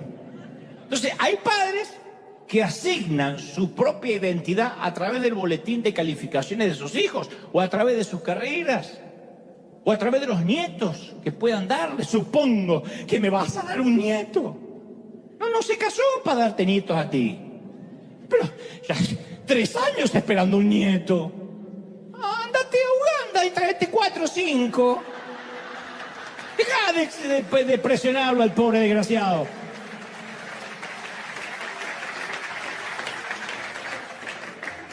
Imagino a tu hijo sacándose la toalla así delante de su mujer diciendo: mamá está esperando un nieto. Y vivimos en una generación de padres helicópteros que sobrevuelan todo el tiempo sobre los hijos, listos para rescatarlos si la vida se les pone complicada. De hecho, me consta que hay padres cuyo orgullo es decir: para mí lo más importante en la vida es mi familia. Suena noble. No, para mí, la familia. Hay madres que dicen: no, mi vida son mis hijos. ¿Está mal? Perdón por amar tanto. ¡Oh! Y también suena abnegado, suena espiritual. Lo que sucede es que Hollywood Nos vendió el cuadro de la familia reunida alrededor de un pavo recién horneado, o la familia entera que se levanta por la mañana con pijamas rojos, abriendo regalos de Navidad alrededor de un enorme pino, y el cuadro se completa con una chimenea humeante, un perro labrador, una casa con una cerca blanca, un jardín y nietos que pueblan la casa de risas. Eso es todo lo que alguna vez deseamos. Decimos, si yo logro tener un hogar, es lo único que le pido al Señor, un hogar. Un hogar. Y sola con mi gato y necesitamos un hogar.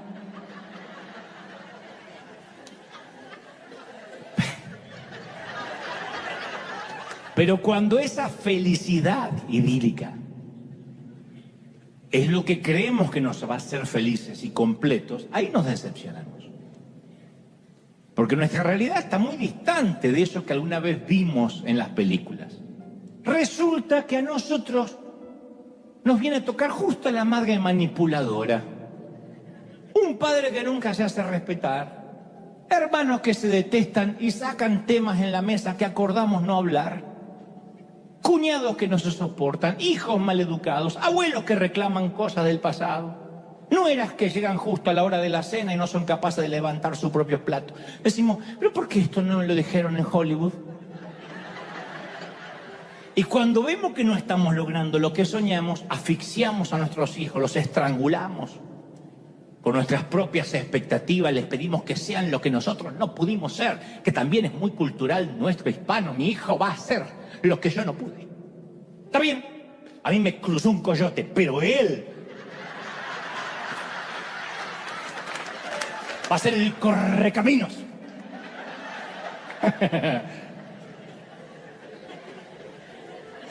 Demandamos a nuestra pareja que nos ame, que sea romántica, que sea fogosa, servicial, que siempre huela bien.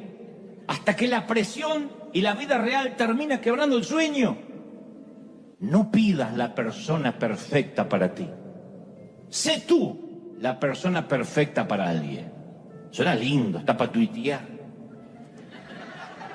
Pero si vamos a fondo en esa frase, implica que si no encontraste pareja todavía, es porque todavía no lograste ser perfecto para nadie.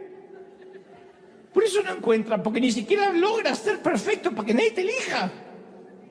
Y eso es porque toda la cultura que nos rodea atenta contra el que necesita, quiere, decide estar solo, desde las películas, las canciones, la iglesia. Nuestros amigos nos dicen que la única fuente de felicidad es lograr enamorarnos. No estoy diciendo que no, pero no es la fuente de la felicidad. De hecho, cuando nos enamoramos, yo leía que nuestro cuerpo libera, cuando uno se enamora, el cuerpo libera una gran cantidad de dopamina, que es el químico del placer. Pero también produce la disminución de la serotonina, que es el químico que nos ayuda a tomar decisiones sabias. Eso explica por qué tantas personas que están perdidamente enamoradas, suelen hacer cosas tan estúpidas. ¿O no? Porque la serotonina se les va por el piso. Entonces, desde niños, soñamos dar con ese alma gemela que nos rescate de nuestra casa paterna. Acá en esta casa no me entienden y yo voy a encontrar a alguien con quien me voy a ir a pasear al mundo. Alguien que nos rescate de la soledad, de la soltería. Una persona que complete nuestras frases. Que nos mira a los ojos, nos derrita el corazón, se ría de nuestros chistes tontos. Convengamos que Dios creó el amor romántico. Si tenemos dudas, basta con leer Cantar de los Cantares. Pero pretender o creer que el amor por alguien, ya sea una pareja, nuestros padres o incluso un hijo, nos va a dar significado, es un invento absolutamente humano, no es divino. En realidad uno termina enamorado del amor.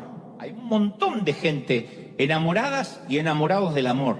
Yo he conocido a decenas de mujeres, les dije el domingo pasado que les iba a tocar un poco a ustedes. Y no digan, ay, ¿por qué? Porque el domingo pasado cobraron los varones, ahora les toca a ustedes también. Conocí a decenas de mujeres que unieron su vida a alguien más, pero en realidad estaban enamoradas del vestido de bodas, de la lista de invitados, del pastel, del viaje de la luna de miel. Y ustedes dicen, ¿pero no pensaron en algo más? Y la serotonina desapareció. Y la lista de invitados, y quiero invitar a mis primos y a mis parientes que vengan de mi país, y un gran pastel y 7 pisos, hasta que se dieron cuenta que la vida real es muchísimo más que esos cortos días bucólicos e idílicos. Que se termina la fiesta de bodas, se termina el vals de los novios, se termina la luna de miel, y hay que estar con alguien el resto de la vida.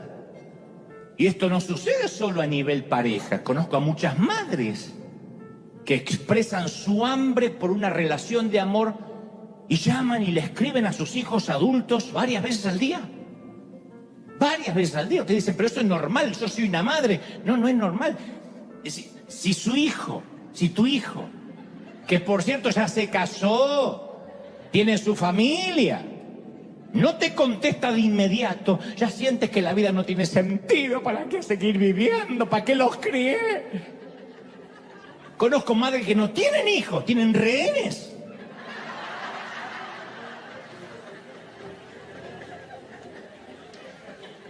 Son terroristas, secuestradoras emocionales. Nunca te acuerdas de tu madre. No me regales tu ausencia, es lo único que te pido. Mis hijos es todo lo que yo tengo. Un día me van a encontrar muerta y se van a arrepentir de no haberme enviado un emoticón. Querido hijo, nunca dejes de amar y honrar a tu madre, pero recuerda aquel viejo axioma militar: no negociamos con terroristas. En el 2007 hay una famosa encuestadora llamada Barra que le pidió a más de 1000 personas que dijeran, que expresaran la relación que consideraban más importante en sus vidas. Y 7 de cada 10 adultos eligieron a la familia terrenal por encima de Dios. 1 de cada 3 dijo que su familia era más importante que Dios. El 22% mencionó a su cónyuge como la relación más importante en la vida. 17% colocó a sus hijos en la posición más alta. 3% eligió a sus padres. Solo el 19% mencionó a Dios como la principal de sus relaciones. Entonces, sea quien sea que pongamos sobre el pedestal, nunca nos va a complacer, y mucho menos, lo que es peor, no lo vamos a poder complacer tampoco. De hecho, hay muchos que crecieron y nunca sintieron que pudieron terminar de agradar a sus padres. Hicieran lo que hicieran, nunca resultaba suficiente. Yo fui uno de esos. Y a veces somos adultos y no nos damos cuenta que todavía seguimos intentando hacer que mamá o papá, que quizás ya no existen, se sientan orgullosos de nosotros. La presión que experimentamos a veces de parte de los padres para estar a la altura de las expectativas que ellos tenían nos lleva a sentirnos inseguros. Nos hacemos gente grande y en el fondo parece que todavía estamos tratando de hacer ese gol en el partido, de traer a casa un boletín con calificaciones perfectos, y ya la vida nos pasó y todavía queremos seguir intentando agradar a papá o a mamá. Entonces, querer encontrar nuestra valía y nuestra identidad en un hijo coloca a ese hijo en el lugar de Dios en nuestra vida. Y nos frustramos nosotros y se frustra el hijo. Esta es la cruda verdad. Nuestros hijos no tienen que decirme amén, lo voy a decir igual.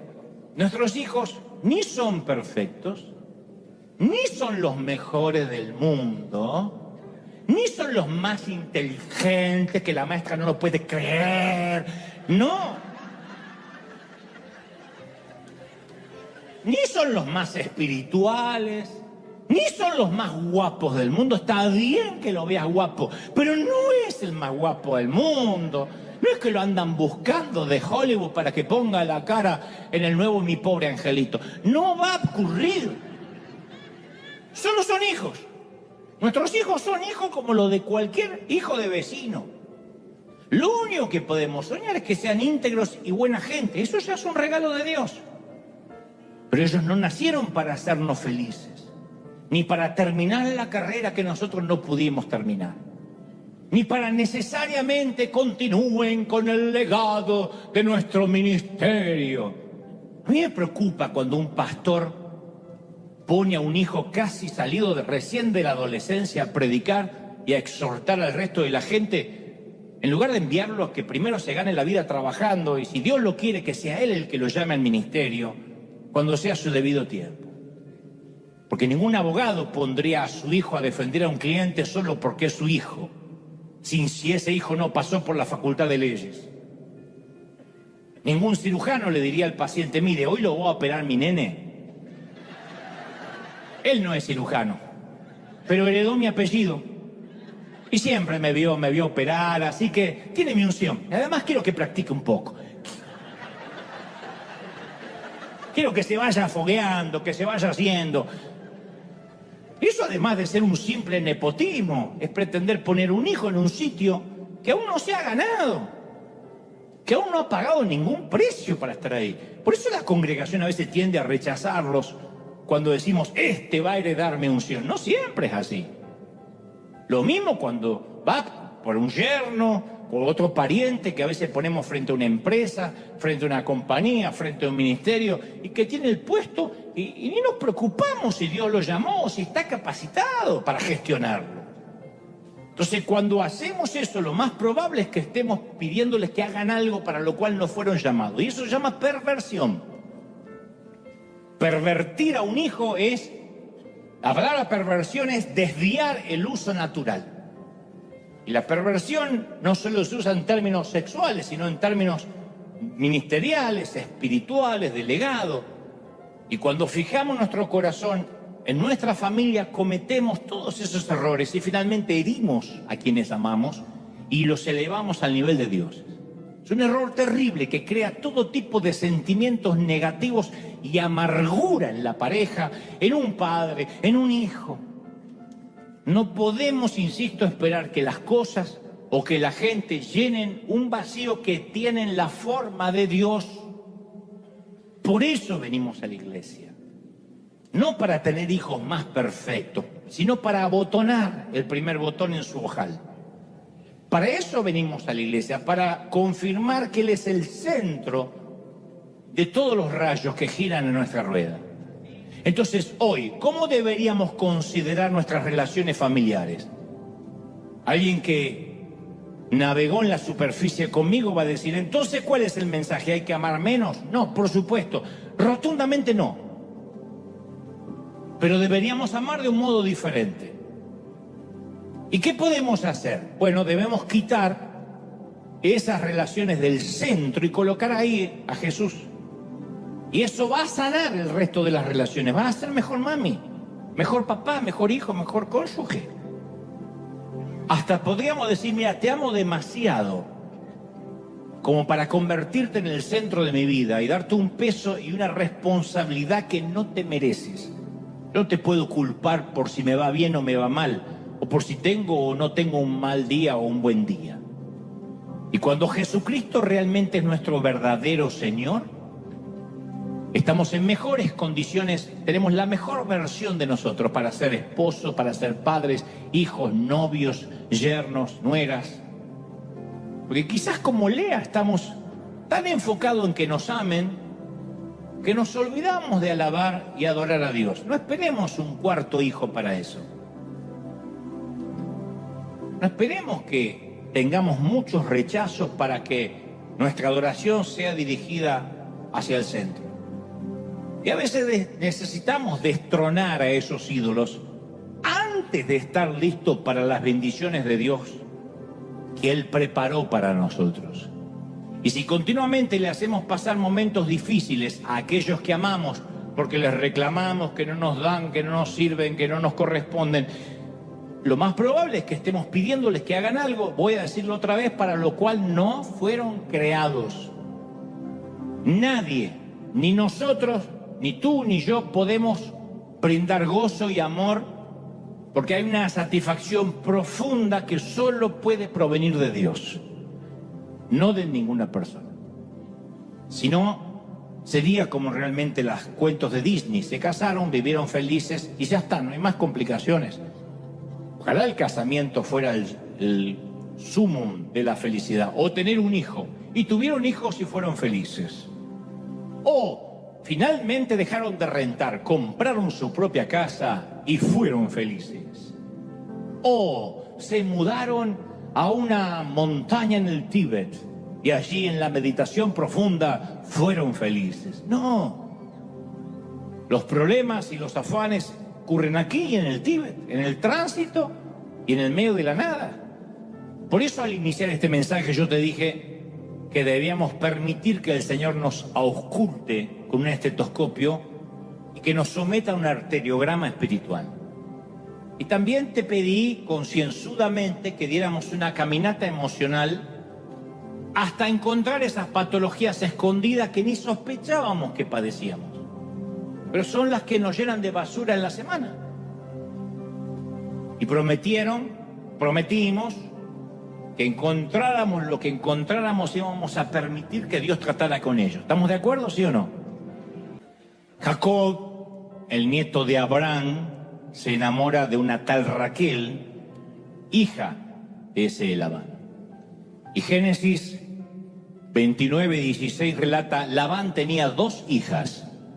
La mayor se llamaba Lea, la menor Raquel. Y luego describe cada una de ellas. Lo describe Génesis. Dice: Lea tenía ojos delicados. Esto es lo que dice: Lea tenía ojos delicados. Mientras que Raquel era muy atractiva y hermosa. Jacob siente atracción a primera vista por Raquel. La dopamina se le sube por las nubes. La serotonina se le va al suelo. Así que, como es de esperarse en esos casos, hace algo estúpido. Le propone un trato inusual a su suegro, totalmente arbitrario, parcial. Le promete trabajar 7 años gratis a cambio de casarse con Raquel.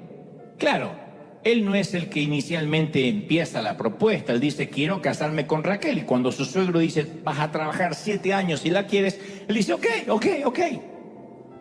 Obviamente Jacob no tiene el más mínimo interés en su cuñada Lea. Hay versiones de la Biblia que describen que tenía lindos ojos, tiernos digamos. Es la única descripción de la hermana de la bellísima Raquel. Lea tenía ojos delicados. Para que entendamos de qué estamos hablando, si un amigo te arregla una cita ciegas con una chica que no conoces, y cuando le preguntas: pero es linda, y te responde: y qué sé yo, tiene lindos ojos, estás en problemas. ¿Se entiende, no? Como que alguien te quiera vender una casa que aún no viste y le preguntas a la gente de bienes raíces: ¿en qué condiciones está la casa? Y te dice: para serle sincero, el baño está lindo. Ya sabes que el resto va a ser Nagasaki y Hiroshima, eso es así. Va a estar detonado. Pero escucha este versículo, acaso el más romántico que aparece en las Escrituras. Está en Génesis 29:20. Más romántico que todo cantar de los cantares, porque esconde algo que lejos de ser cursi, por cierto, es muy dulce. Dice: así que Jacob trabajó por 7 años para poder casarse con Raquel, pero como estaba muy enamorada de ella, le pareció poco tiempo. ¡Ay, qué dulce! It's cute. Very sweet. Le pareció. It's cute. It's cute. Le pareció poco tiempo. Muy cute. La cosa es que luego de 7 años se hace la gran fiesta, el casamiento. Y la parranda arranca temprano y Jacob está tan feliz que brinda con cada mesa, con cada invitado. Luego llega el baile y Jacob baila varios temas lentos junto a la mujer de sus sueños, que lleva un velo que cubre su rostro, como se estilaba en la época. Y baila. Bailar de lejos no es bailar. Es como estar bailando solo. Y ahí va. Tú bailando en tu volcán. Y a 2 metros de allí, bailando yo en el polo. Y ahí vemos a Jacob con la princesa. Bailar pegados es bailar, igual que baila el mar, con los delfines. Y todos mirándolo. Y cuando finalmente llega la noche de bodas, la flamante esposa entra a la tienda y consuman el matrimonio. No me pidan detalles porque la Biblia no los especifica. Y cuando se despierta por la mañana en medio de la resaca, porque había bebido bastante, Jacob abre los ojos y se da cuenta que en vez de Raquel, terminó casado con Lea. Había bailado, había hecho el amor con la más fea. Entonces Jacob recobra la sobriedad de golpe, se pone los pantalones tambaleando y va hecho una furia a confrontar a su suegro. Fue timado. Y su suegro le dice: ¿qué pretendías con tan solo 7 años de trabajo? Te di lo que tenía en oferta. ¿Quieres todavía a Raquel? Sí, la quiero, la amo. Bueno, vas a tener que trabajar 7 años más.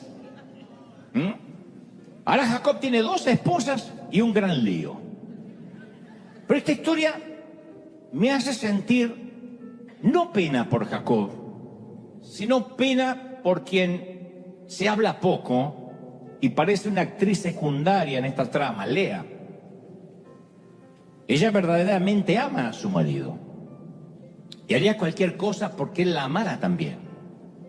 Está casada, pero aún así se siente una mujer incompleta y quiere que él la complete.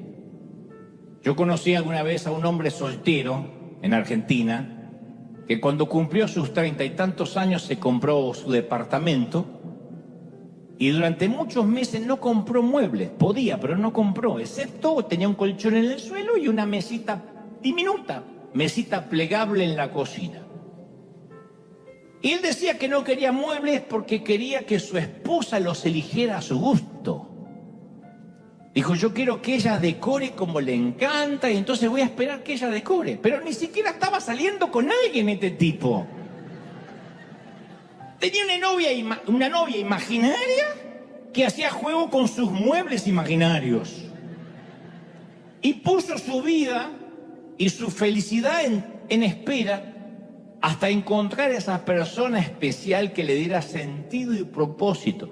Yo no sé qué fue de la vida de él. Espero que haya tenido novia, casado o por lo menos haya comprado muebles. Cuando buscamos a alguien fuera de Dios que nos complete y que defina nuestras vidas, eso es idolatría. No hay otra manera de llamarlo, es idolatría. Ahora, todos nosotros, como hemos dicho antes, hemos sido creados para adorar a Dios, para depender de Dios. Y cuando inconscientemente buscamos a alguien que nos dé significado, ese alguien, insisto, nos va a decepcionar. Porque pedirle a una persona que sea nuestra fuente de felicidad, de validación, es pedirle demasiado a cualquiera. Todos nosotros hemos sido creados para un amor más profundo que el que una relación humana nos puede tener, nos puede dar, nos puede brindar. Pero volviendo a nuestra historia, quien le da hijos a Jacob no es la atractiva Raquel, sino Lea. Y si leemos cuidadosamente los nombres de sus hijos, nos damos cuenta la enorme decepción y el desierto que ella estaba viviendo. Estamos hablando de Lea, la muchacha de los ojos delicados, que torpemente asumimos que no era tan atractiva, ¿no? Lea llama a Rubén a su primer hijo, que significa: el Señor ha visto mi aflicción, ahora sí me amará mi esposo.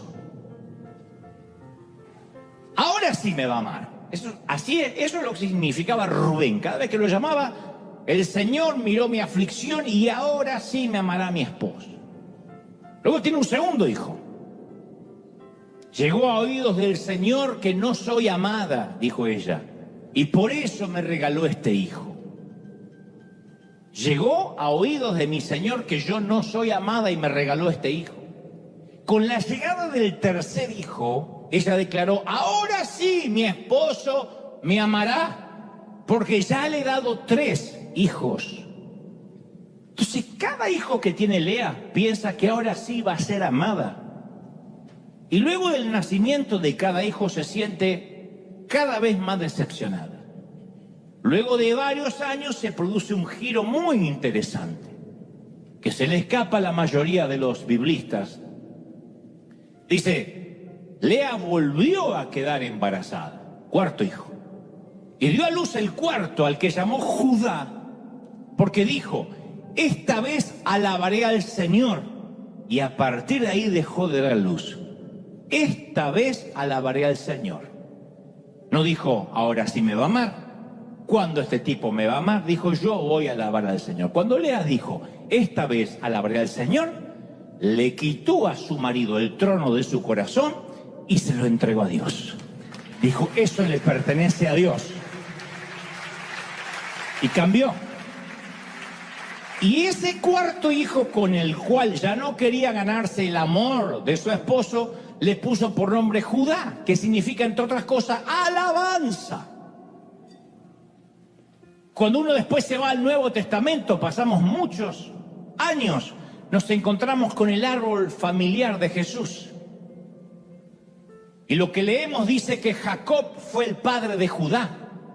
No son los hijos favoritos de Jacob, José y Benjamín, nacidos de Raquel, a los que se hace referencia en el Nuevo Testamento. En lugar de eso, el nombrado es Judá. En la línea, en el linaje de Jesús, el nombrado es Judá, el 4º hijo de una esposa que él heredó sin buscarla. Entonces, ¿qué significa Judá? Es la conmemoración del momento en que esa mujer